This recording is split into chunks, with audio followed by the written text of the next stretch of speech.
ఈ నా కొడుకులు చెప్తున్న భాష గది. ఇవాళ ఆ ఫామ్ హౌస్ చుట్టూతో కట్టుకున్న ఇల్లు ఎవరివి?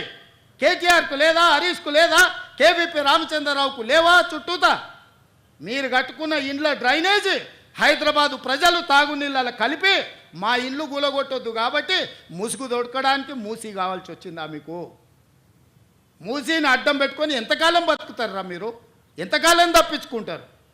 వారం రోజులు, 10 రోజులు, 15 రోజులు, నెల రోజులు అయినా వదల మీ భర్త మీరు అనుకుంటూనే ఒక్కరినొక్కరిని చింతపండు చేస్తా. మూసి పేదలకు ఏం చేద్దామో చెప్పండి.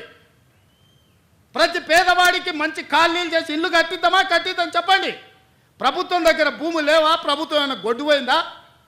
జవహర్ నగర్లో 1000 ఎకరాలు ఉంది ప్రభుత్వాన్ని. మూసీలు ఉన్న పేదవాళ్ళందరికీ తలా 150 గజాలు చేసి ఇచ్చి ఇందిరమ్మ ఇల్లు కట్టిద్దాం. రాండి సన్నాసులారా, ముందుకు రాండి, పేదోళ్ళు కట్టిద్దాం.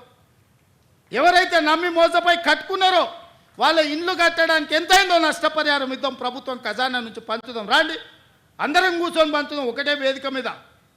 ఇవాళ ఈ ప్రాంతంలో ఎంపీ ఆయన మాట్లాడుతున్నాడు. ఇక ఆయన గురించి నేను ఎక్కువ మాట్లాడదలుచుకోలే, కానీ ఆయనకు బాధ్యత లేదా?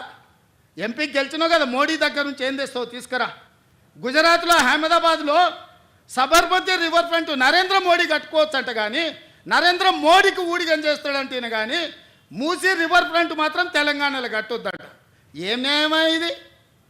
ఇక్కడున్న ప్రజలే కాదు, నువ్వు కూడా బతకనీకి వచ్చినవే. నువ్వు బతకనీకి వచ్చినావు, ఓట్లు వేయించుకున్నావు, ఎంపీ అయినావు. కానీ వాళ్ళు మాత్రం మూసీలు అదే మురికి కూపంలో ఉండాలనా? వాళ్ళందరినీ చక్కదిద్దాల్సిన బాధ్యత నీకు లేదా? రా, ఈటల రాజేందర్ ఇద్దరం కలిసి మోడీ దగ్గరికి పోదాం. పోయి 25,000 కోట్లు తీసుకొద్దా, మూసీలు ఉన్న పేదోళ్ళకి పంచి పెడదాం, ఇల్లు కట్టిద్దాం. డబుల్ బెడ్రూమ్ ఇల్లు కాదు, మంచి కాలనీలు కట్టిద్దాం వాళ్ళకు. 40 లక్షల కోట్ల బడ్జెట్ ఉంది కదా మోడీ దగ్గర. హైదరాబాద్ నగరానికి 25,000 కోట్లు ఇవ్వలేడా? చేబెల్ల మీరే గెలుస్తారు, సికింద్రాబాద్ మీరే గెలుస్తారు, మల్కాజ్గిరి మీరే గెలుస్తారు, మెదక్ మీరే గెలుస్తారు, నగరం చుట్టూతో మొత్తం మీరే గెలిచింది కదా ఈటల రాజేందర్ గారు. మోడీ దగ్గరికి వెళ్ళి ఏం తెద్దామో రా పోదాం. నాకేం బేసిజాలు లేవు. రాజేందర్ గారు రండి సచివాలయానికి, ఏ ప్రతిపాదన తెస్తారో తీసుకురండి. కేటీఆర్ హరీష్ రావు మొదటి రోజు మాట్లాడతారు, తెల్లారా జిరాక్స్ కాపీ తీసుకొని ఈటల రాజేందర్ మాట్లాడతారు. ఏందా ఈ భాగవతం? ఏమనికి అర్థమైతే లేదా? 10 ఏళ్ళు వాళ్ళతో మంత్రుండి నువ్వేం వెలుగబెట్టినో తెలంగాణ సమాజం గమనిస్తలేదా? గౌరవం పెట్టుకోండి రాజేందర్ గారు. మీరు మిమ్మల్ని గౌరవించాలనే మేము అనుకుంటున్నాం, కానీ మీరు ఆ గౌరవం నిలబెట్టుకునే పరిస్థితి లేదు.